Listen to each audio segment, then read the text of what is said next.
Hello, everyone. Thanks for joining us. This is Shagalinku TV. It's the Saturday's edition of the program, and we're streaming live from Maiduguri, Borno State, northeast of Nigeria.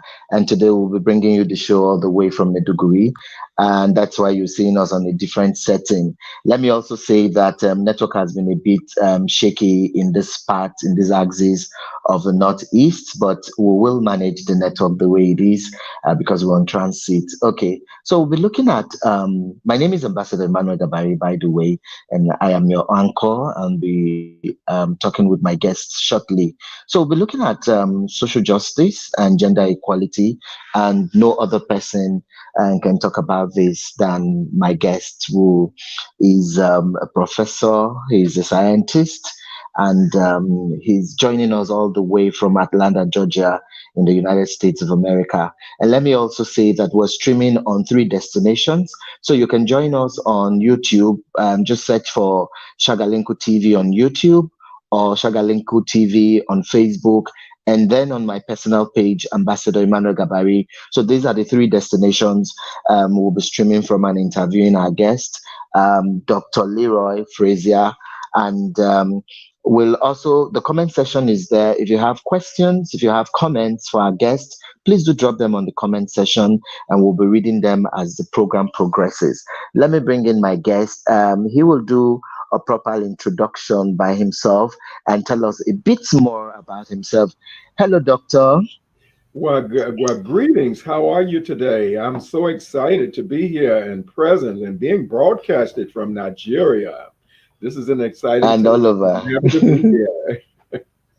Yeah, yeah. So, doctor, I'd like you to tell us more about you. I know I've told them a little, but there might be more that we don't know about Dr. Leroy. And then there is the a.k.a. Nana Kwame. I need you to tell us how that name came about, but just tell our viewers a little more about you, sir. Well, once again, my name is American born name is Leroy Frazier.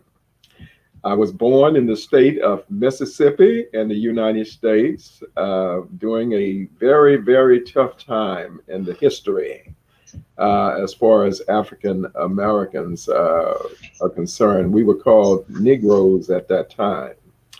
I was born during a time that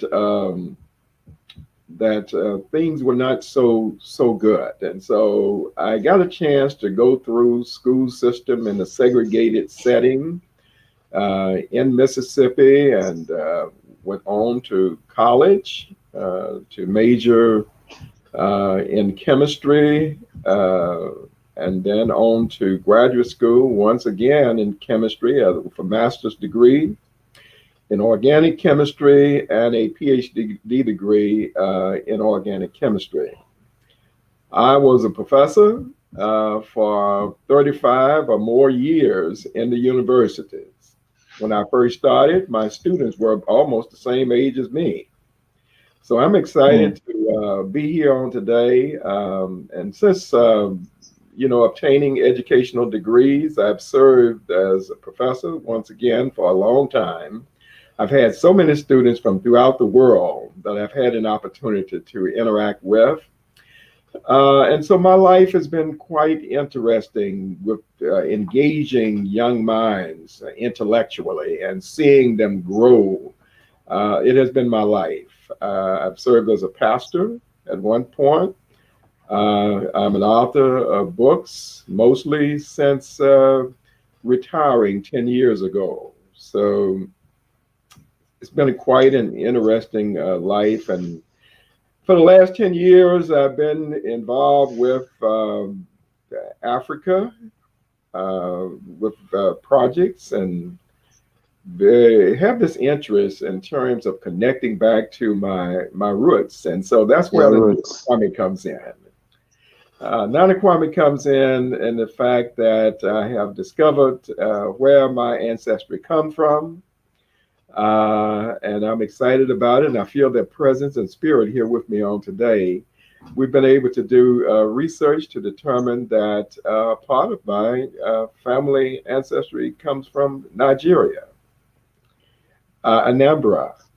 There are other parts that come from Ghana, from Angola, and from Guinea-Bissau. Guinea-Bissau is where is from my father's side, the paternal side. So I've been able to once to put the educational perspective together over a 35 or 40-year period, and then begin to go on this journey of self-discovery to know who I am and where my ancestry come from and why I think the way that I do.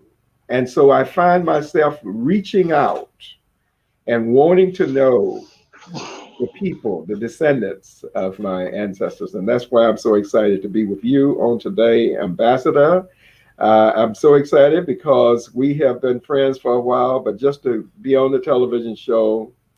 And I just want to say to the listening audience on today, this is what I consider to be one of the most important interviews of my lifetime, to begin to talk about social justice and equality throughout the world. And that's what this is about. I hope that by the end of today's interview that we would have ignited the hearts and minds and souls of individuals to reach out from where they are and to see Yeah. greater possibilities for their Mm. lives because we are all one people. True, true. Thank you so much, Dr. Leroy. And so, our viewers, the comment sections are open.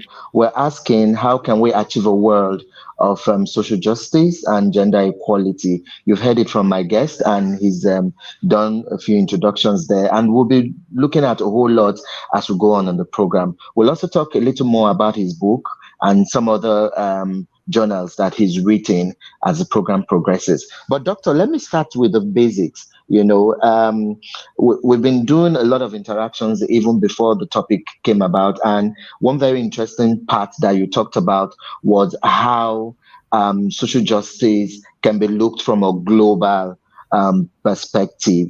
Now, let's even start with the means. How do you even define social justice in our present world? Because I like the fact you talked about having gained experience over a period of 35 years, and a whole lot um, has come your way, learning from your early times and even now. So you know the old generation, you know the new generation.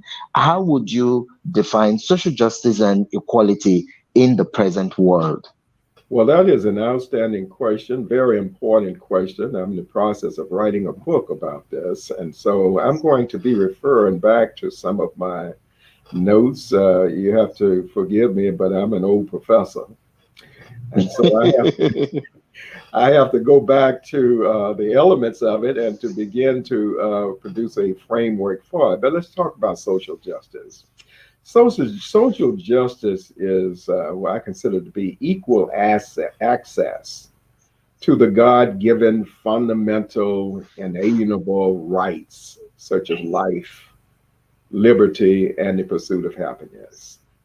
That is what life is all about.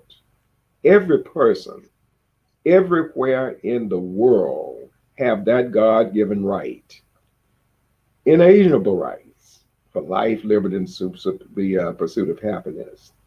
You have a right to create the type of life that you desire.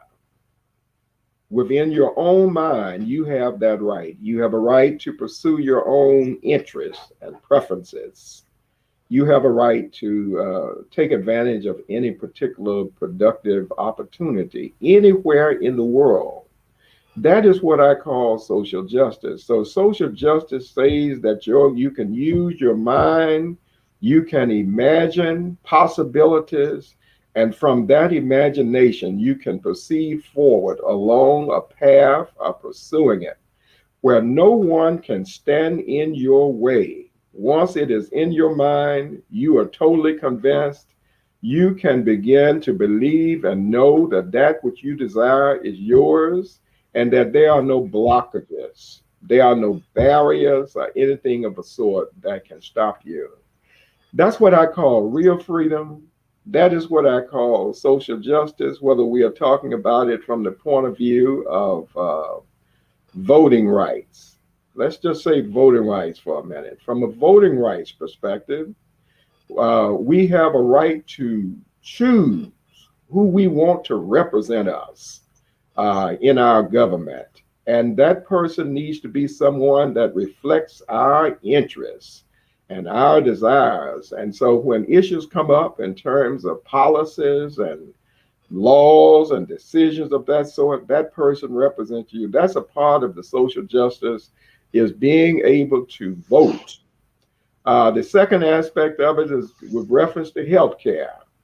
Your body is very important to you, and you need people that's going to make decisions that are going to reflect your own views. Hunger and poverty eradication, making sure that every individual have access to health care and food, proper food to eat 3 meals a day, healthy meals. And we can go on in terms of this inalienable rights. But we have a right to be happy. We have a right to ensure that there is nothing that stand in our way of being happy. And I've emphasized that because you have a right to be free from oppressive, unreasonable, burdensome, severe rules and laws and punishments, limitations that stop you from proceeding forward. So all of this is in the name of social justice. And finally, I would say in terms of the law itself, there are unreasonable killings. And there are a lot of other types of things that get in our way. And we want to make sure that we are free, that we can live our lives, that we can imagine and things and imagine possibilities, imagine opportunities, and taking advantage of those opportunities, and we have equal access to them. Beautiful. Thank you so much, Dr. Leroy. And our comment sections are open, and the numbers are also scrolling on the screen. For those of you who would like to send your questions via the SMS or WhatsApp, we're looking at social justice and gender equality generally. And I like the fact you talked about the rights that everyone, citizens have, and all that. Now, let me also bring you back, Dr. Leroy. A whole lot has happened during your time, in the early years. And I like the fact that you talked about the discrimination, racism, and a whole lot of segregation that you faced then. And looking at um, the new development happening, and briefly, we might talk about the elections too, the history made by a woman of color to be the first female vice president. But we'll look into that later. But I know it will resonate in you that you're living in a time where you saw a whole lot and you're seeing a lot of change, even though some still say it's racism is still there, there's still segregation and all that. But you will agree that it wasn't like it used to be in your time. When you talked about, I know a lot of times when I interview Black Americans, they tell me how it was strange being the only colored person in a class of 40 people, 40 white kids in the school, and all the bullying and all that. So take us through your early life. How was it like, and how can you relate it to now that America decided to have the first female vice president of color? Well, I'm so pleased to share this. Going back to my childhood days and being born into a society where blacks and whites were separate and unequal, and my parents and grandparents and great grandparents had to go through this particular situation. But prior to that, we were all in one on one continent, and unfortunately, we were forced to be separated. And there are many times that our brothers and sisters who remained and the descendants who remained in Africa may not have understood the real challenge that Black Americans faced in the United States.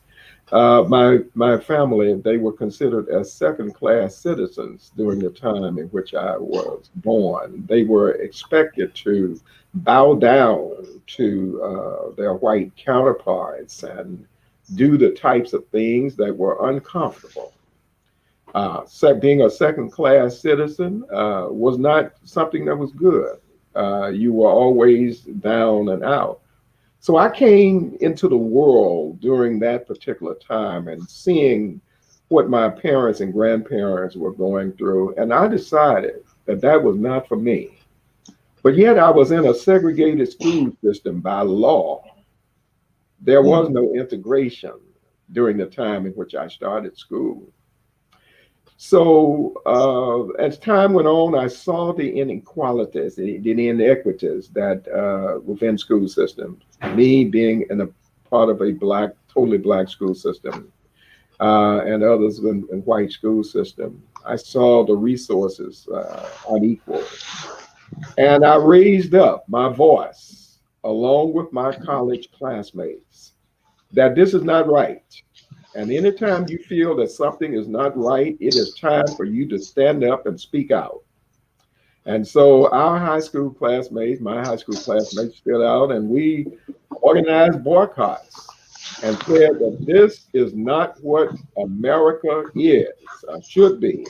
And therefore, we demand that we be equal just as anyone else. So, from a high school perspective, that was my experience at the age of 16 and 17.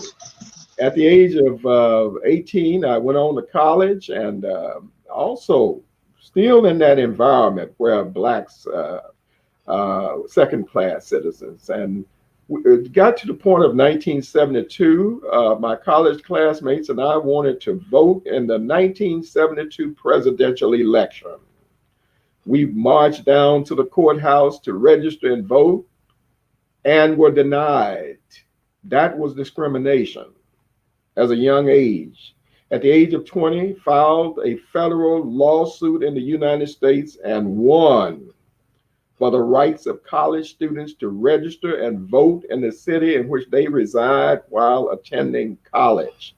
At the age of 20, that happened in my life. And so there was these early years of seeing what was going on in the United States and feeling that this is not what life should be like, that I and my college classmates and friends could not vision a world where we would have to live the rest of our lives in that situation. So, anytime you feel that something is not right, it is time for you to speak up, stand up, act, and demand exactly what your rights are. Now to be living at a time in which Kamala Harris, as our first female president-elect of vice president-elect of the United States of Vice President. America, it's a wonderful time. It's a time of looking back over all those years of things that I and my people have gone through, and we can rejoice. First with President Obama, and now Vice President elect Kamala Harris. We're so Mm, excited mm. during this time. Yeah, thank you so much. I'll take some of the messages rolling in, and then I'll come back and ask you some more questions. But we'll be looking at the concept of universal citizenship because I like the fact you talked about a whole lot concerning your way back and how it is now. You know, sometimes I'm sure when in the classroom, when you tell some of your students what it was like growing up for you and the privileges they have now, they may not understand what you've gone through because, they just, technology has made a whole lot of things easy. We live in a world where more voices are beginning to resonate. So it wasn't like your time when it was fewer voices, and even those few voices were also suppressed, and they couldn't really have the kind of support that they are getting now. So sometimes I'm sure when you tell them some of the things you went through, they'll be like, oh, well, professor, it's okay, and all that. I'll come back for you to talk about the concept of universal citizenship. But here are some questions for you from some of our viewers. And this one is from Jelin in Tanzania. She says, good afternoon, doctor. Good to be watching you from Dar es Salaam. Well, I would like to also say that what can women do to get gender justice? Because a lot of times the men always have it all. That's from Jelin. I'll take one more and then you might respond, and then we'll come back to talk about universal citizenship. This one here is from Lagos and it's from Timothy. And it says, good afternoon, the presenter. Nice show you have. And it's good to have the doctor on. Hearing him talk about some of these things, I just feel that the world will have hope for a better tomorrow. My regards to Dr. Leroy. That's from Lagos, Nigeria. So, doctor, if you have anything to say, kindly respond. But let me quickly take this one here on the screen, and it's from Mary, and it says, hello and thank you. Um, and then another one here, it's from Stephanie Collier or Cola. It says, hello from Texas. So some of these are some of also your people who are watching you from the United States of America. And it's a good thing that technology is bringing everyone to join you here. So, Dr. Leroy, if you have response to some of the two comments we got from Tanzania and from Lagos, Nigeria, please do respond to them, and then we'll go on to talk about some other things. Well, thank you, and I'm so excited to receive those questions, and I'm so happy to hear from Mary and from Stephanie from the United States. It's very important, and I think it connects back. Thinking about Mary and thinking about Stephanie and talking about gender equality and the question coming from Tanzania. I believe I believe that inequality.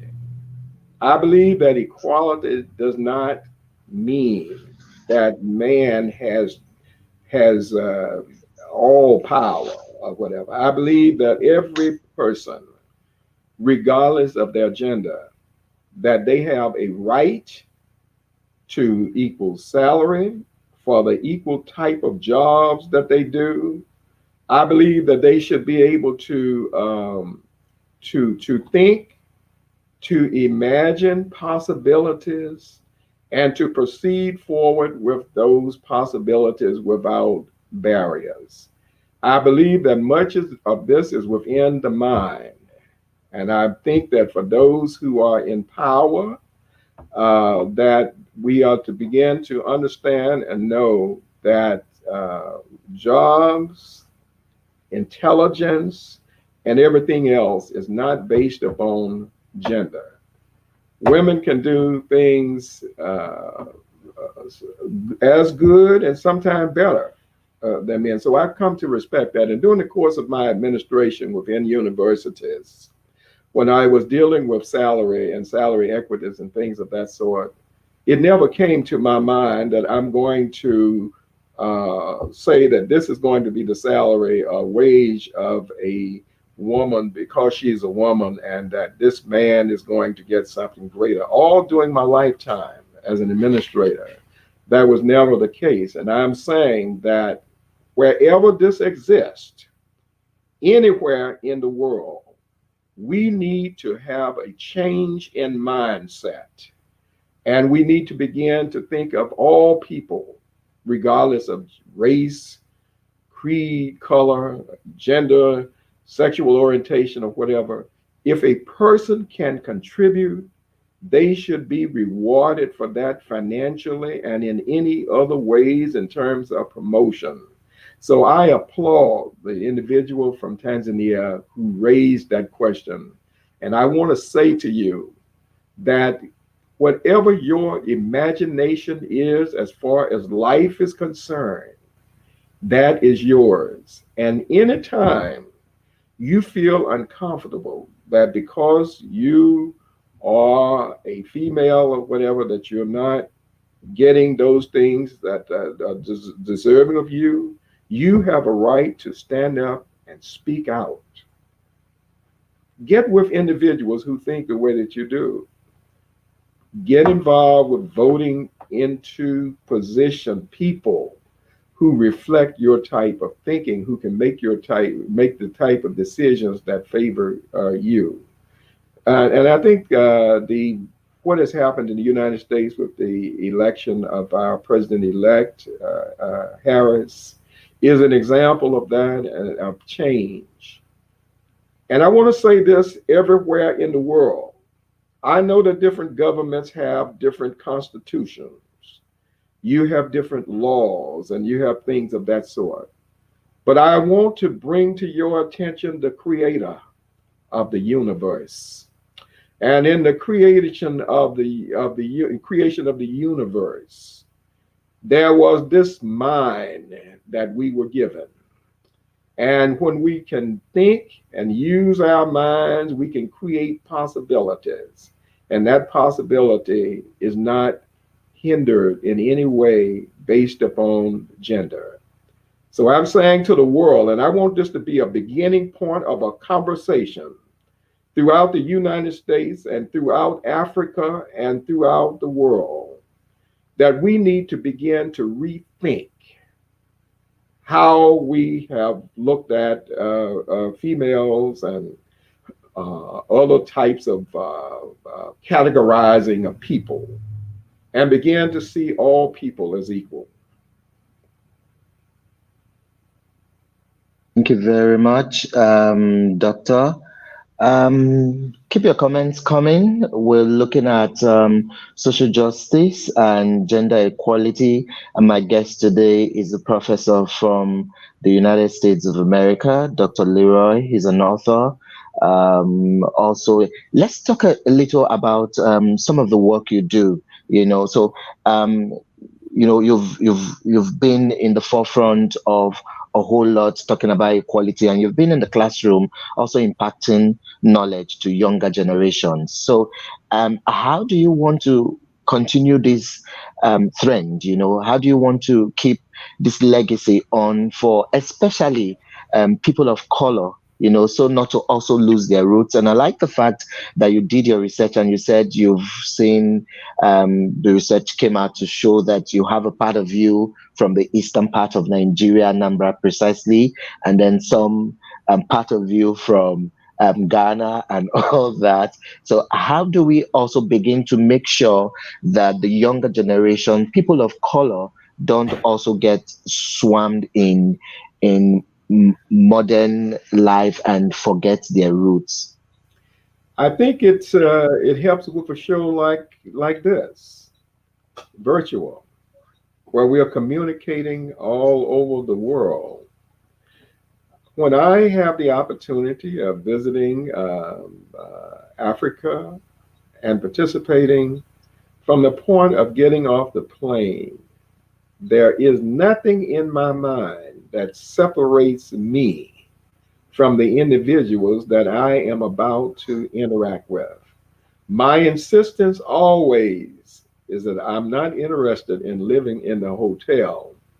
I want to live with you. I want to experience what you experience every day. I want to sit at the breakfast table, the lunch, dinner. I want to interact with you in terms of the activities that you do on a daily basis. You don't have to do anything different because I am one with you and we are all one. So, this is the way I see the life. This is the way I see the world. This is the way I see my retirement years of being able to connect back. Now, in terms of making sure that our younger individuals know our history and can connect with it, we have to have these types of conversations uh, and allowing them to see themselves in the midst of this. because a part of who they are and where they want to go is a part of these roots, these ancestral roots. I believe that on a daily basis that we have the ancestors that are continuing to speak with us and to give us advice in their own ways through this divine infinite intelligence that come from the creator of the universe. And that these voices that we hear are voices that are saying, this is who you are, this is where you've come, this is where you can go. And as we climb the ladder higher and higher, our foundation is where we came from. And we should always remember that we have to teach it. Parents have to teach it. Grandparents have to share it with grandchildren and all. So we continue to work with that. Mm, thank you so much. I'm also going to ask you this. A lot of times, it's always about restitution. If even the legal profession, they're also trying to see how people could seek justice. People could begin to bridge the gap and begin to understand that the world is a global village where we all need to come together as one. Like you said when you started, that the world is one family. So let's look at it from the point of view where people who have been hurt, there are people who are still not healing when they remember the slavery days, what their forefathers went through, and all that. But how can people begin to seek for social justice? How, what should they do? How can they go through the healing and know that what they are feeling is not strange, they are not alone, there are 1,001 more people out there who are going through all that. How do we begin to tell the family of Floyd that it's okay to wave off the past and look for a new future? How can we begin to tell young kids who watch or see their parents shot by white police people that, you know what, you have to forgive, you have to move on with your life, you have to open up a new chapter and know that life goes on? Because sometimes it's easy to say these things, but then, when there are flashbacks, it becomes very difficult for these victims and survivors to also just wave it away and pass through all this. That's a very good question. One of the things that I say to myself and I say to others, we remember the past because the past is what brought us to the point of where we are now. But we do Mm. not live in the past. In the Uh, past, so we true. come to understand what is happening. We understand the systems, the rules, and all of those types of laws that have been imposed upon us. But that is where we come in and we use our voices at the voting poll and we put people in place that represents our points of view. There needs to be a change in the United States from the point of view of equality, social justice, and it needs to be applied equally to all people, regardless of their race, creed, color, or nationality. And we have to always stand up on that. So we do not just smooth over the fact that just because we are black, we can be trampled upon. We did not do it during the Jim Crow years in the United States. We did not do it during the civil rights years. We have to always be proactive, always speaking up, always putting individuals in position. And let me just say this about putting people in position. Sometimes it might end up being you being that person that has to be in the power position to make the types of decisions that reflect our interests and concern. It's unfortunate the killings that we have experienced. It's all a part of social justice. It's a part of social justice, which means that the system is unbalanced in terms of the application. And we have to make sure that we fight to ensure that the system is balanced. How do we do it? We do it by speaking out. We do it by bringing attention to it.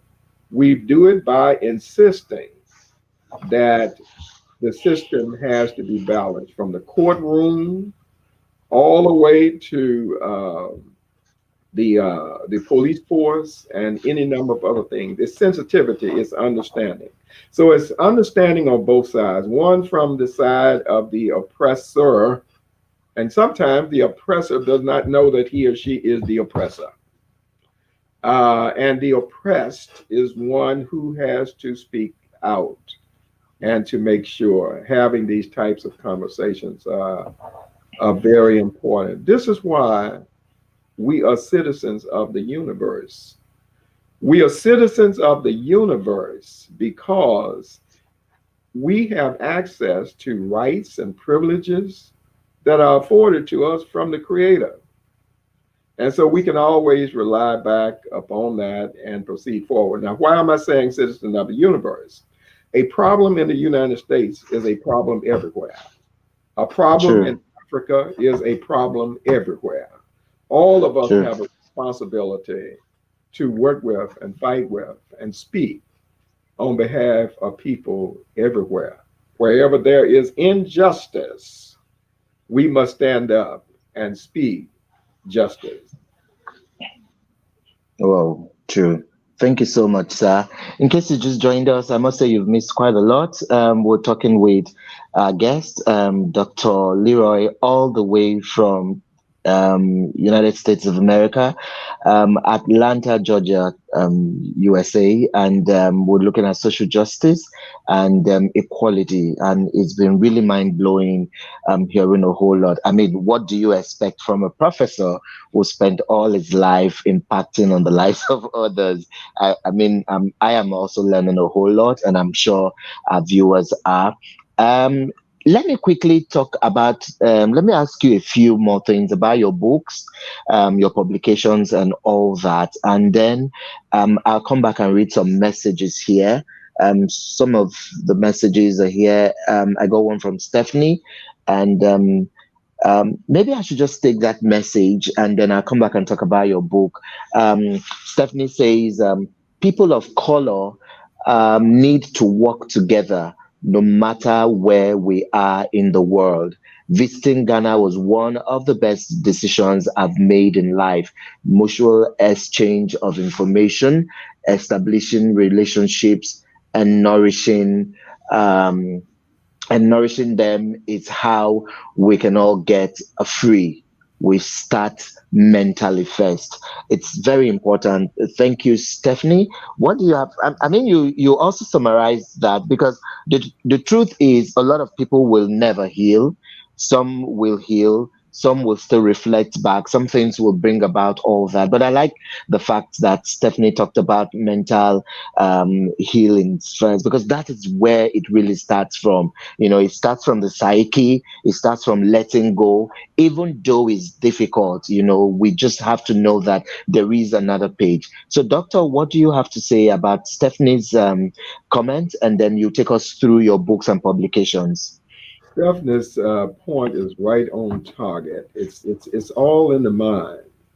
As a matter of fact, when I reflect back on the experiences in the United States as a boy, and when I saw my parents and grandparents and all going through subjecting themselves to being second class citizens, it was unfortunate that that happened, but it was all in the mind.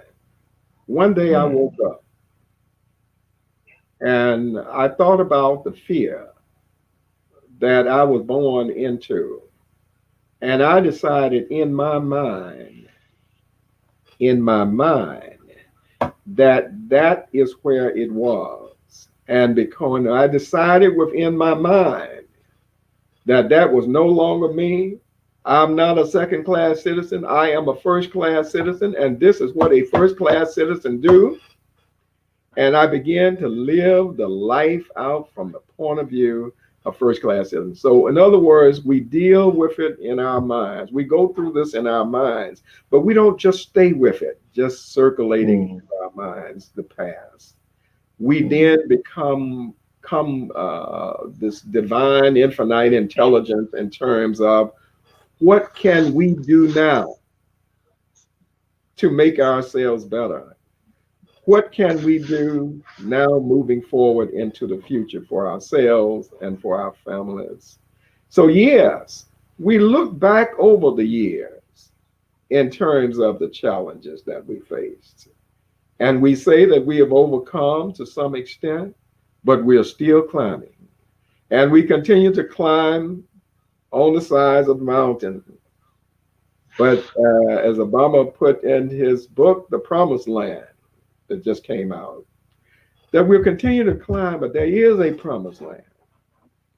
And that promised land, a part of it we have now, but we continue to move. So, yes, we do have to work together. We are all one people, and we do have to support each other.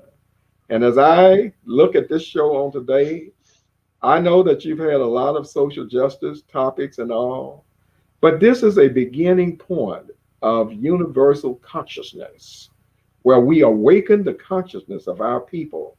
You see, the problem is that our people have not had an opportunity to speak with each other like what we are doing right now. We have not had an opportunity to use this type of media to plan and to hear the types of questions.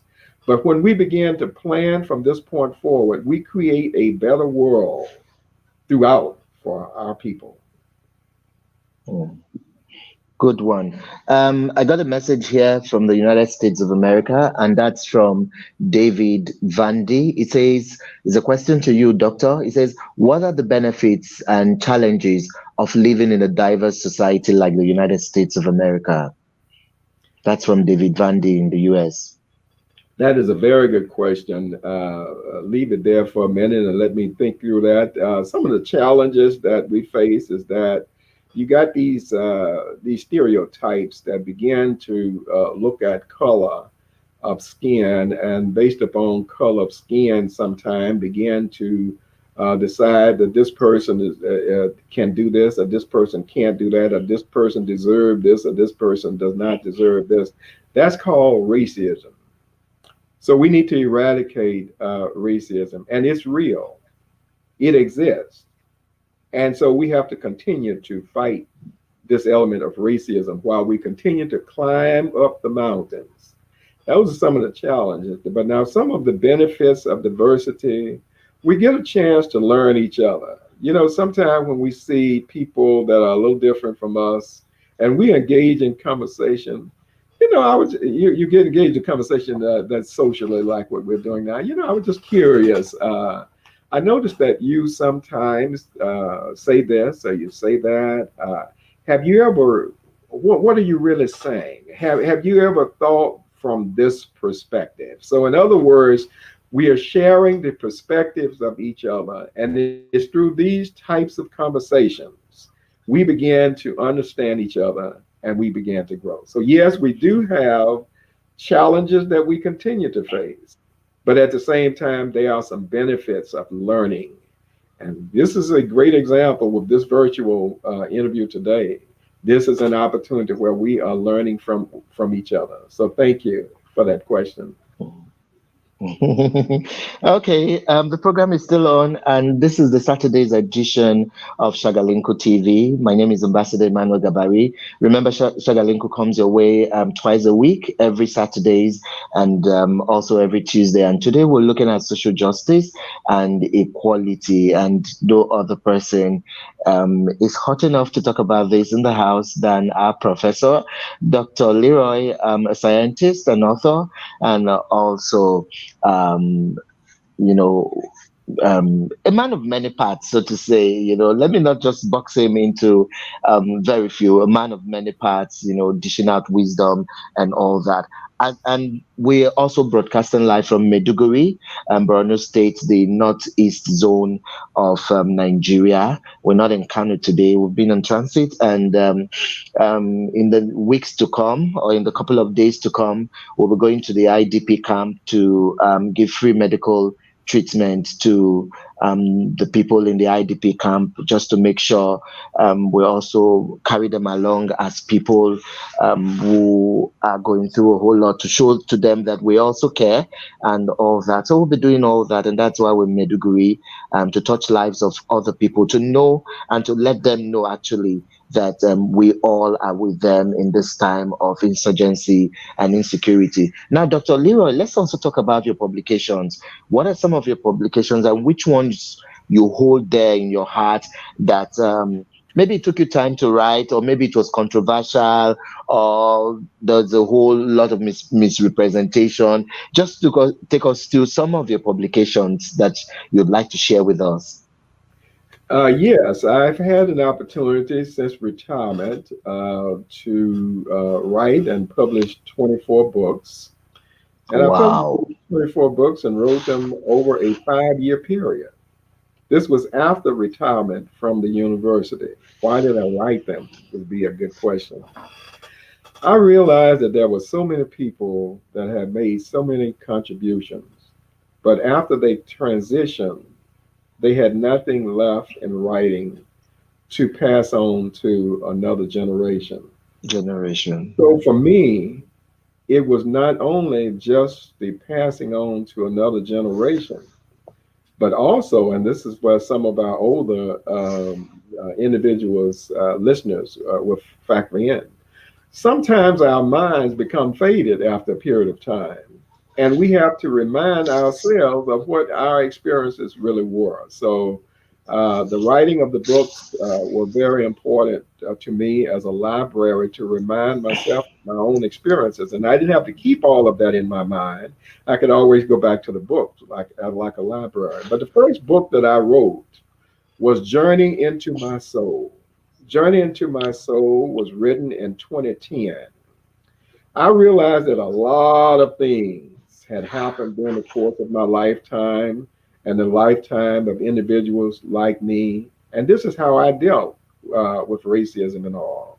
I had to go back into my mind and into my soul and talk about each decade and how I saw changes and how progression took place and where we were. So, Journey into My Soul was an opportunity. It also was a journey in from the perspective of my own spiritual experiences, because there are times, and I know that some people will not like this, but there are some times that we find ourselves in a situation where we've been so comfortable in this environment of a Sunday morning experience that sometimes when we have these imaginations and want to grow, sometimes we find ourselves stagnated based upon the environment that we're in, even from the spiritual perspective.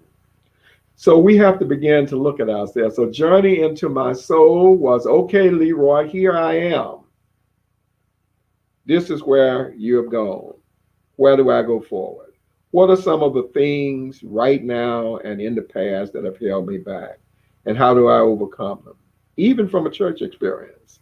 So I had to deal with that. And much of my writings talk about the after experience of pastoralship, where we should be continuously evolving and going upward, not being in the same place. And so I dealt in a number of my books with that spiritual journey as I climb higher in understanding who God is and how He is with us every day, including on this program right now as we speak. I dealt a lot in my books with my Africa connection, branded with African blood, took me back to the ancestors in Africa and what it was like during that time.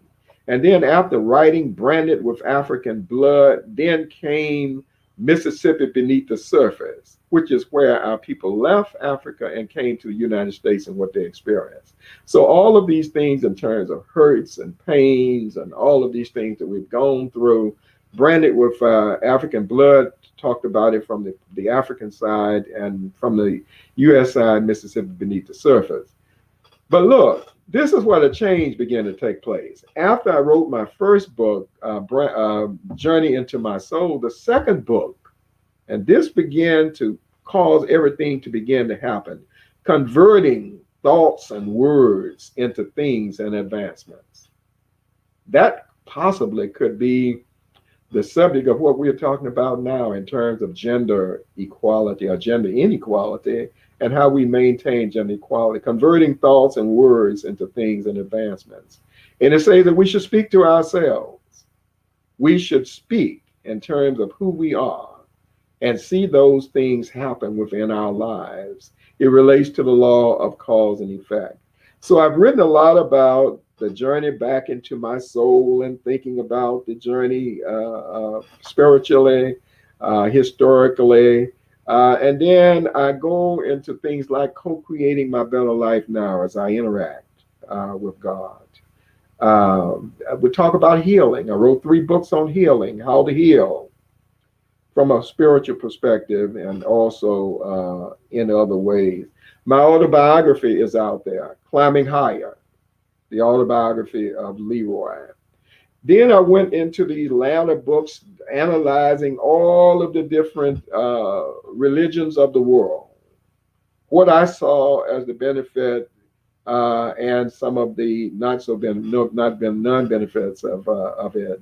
And I chose the best of all of them to create something for me going forward and then begin to broadcast that to the world that we need to begin to rethink where we are and not be in the same place. So the 24 books deal with that. They were written over a 5-year period between 2010 and 2015. I'm writing another one now on social justice and equality, and that one is coming forward. The other one is dealing with Africa, positives and negatives, but mostly positives related to that. Let me finally say that you may or may not have asked a question about my going forward is Divine Fulfillment Institute, the Africa Project. I devoted the rest of my life to Africa and to African Americans and working together. So Divine Fulfillment Institute, the Africa Project, takes on what we are talking about now, that we're having these conversations about who we are, and where we go. Talking about opportunities being created. About 3 or 4 years ago, I didn't just talk about Divine Fulfillment Institute, the Africa Project.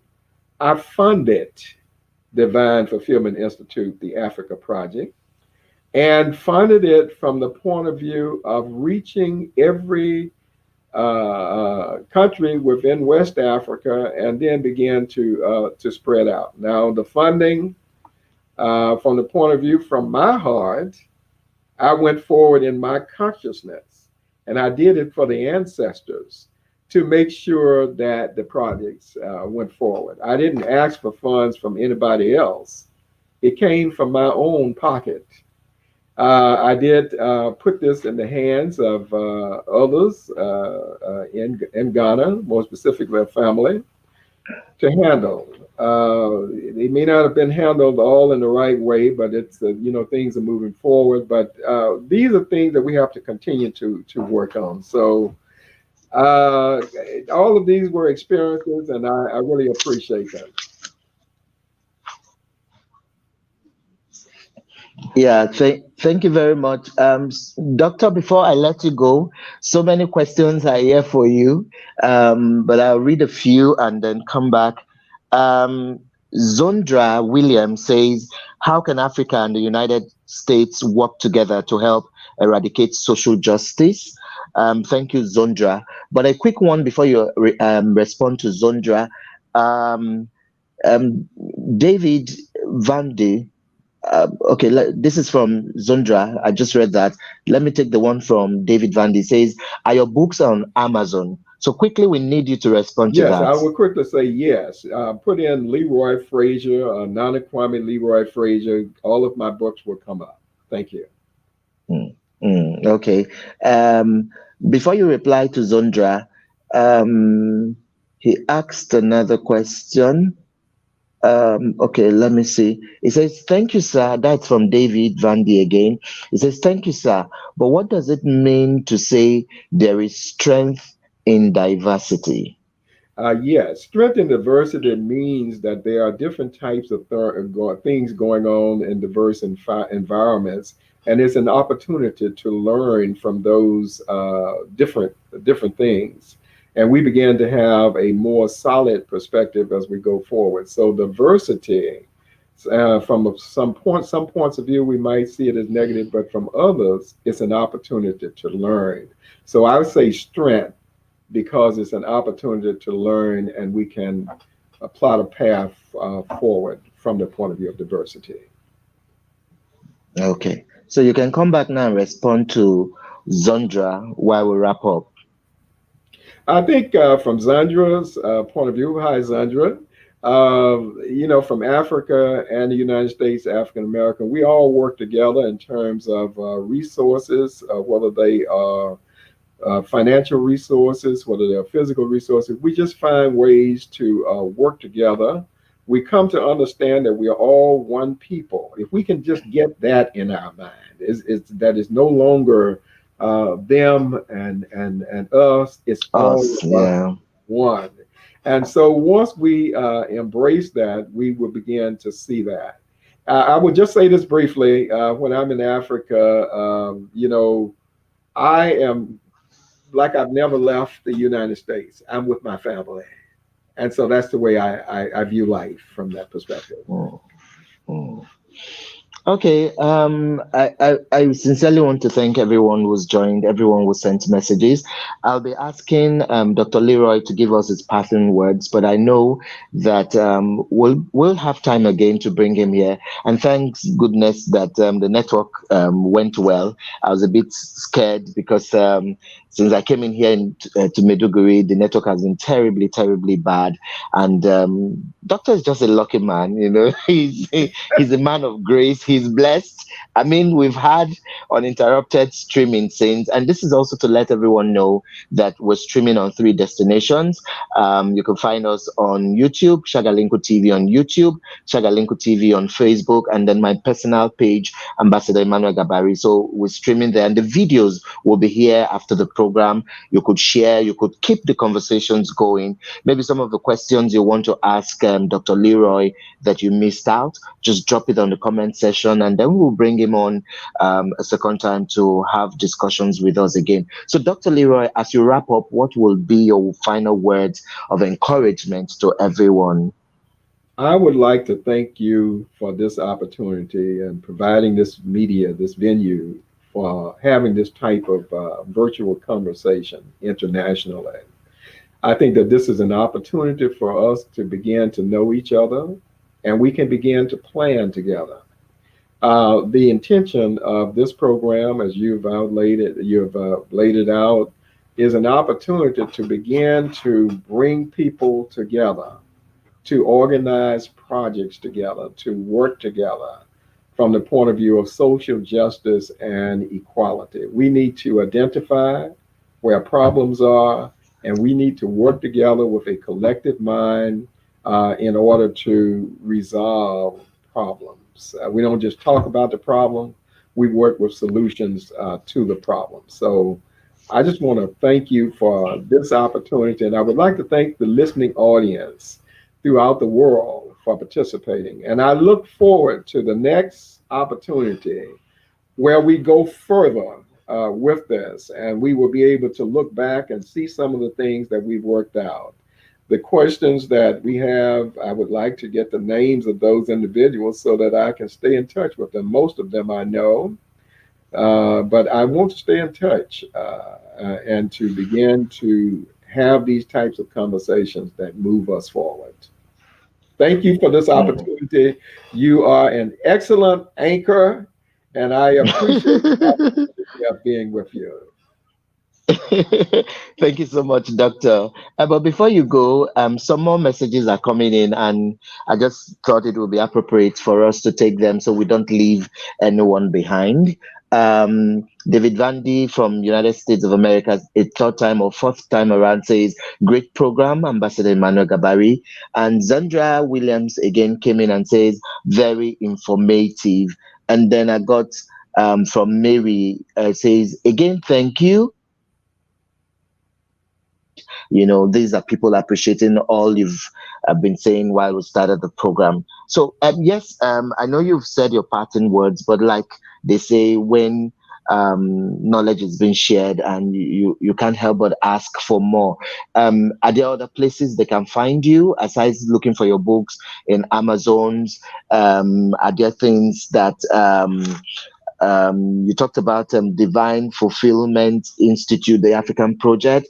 Are there programs that will be coming up soon? What should people look out for? What other ways can they find you? Any website, any Twitter, anything they can reach you at and continue these conversations from there?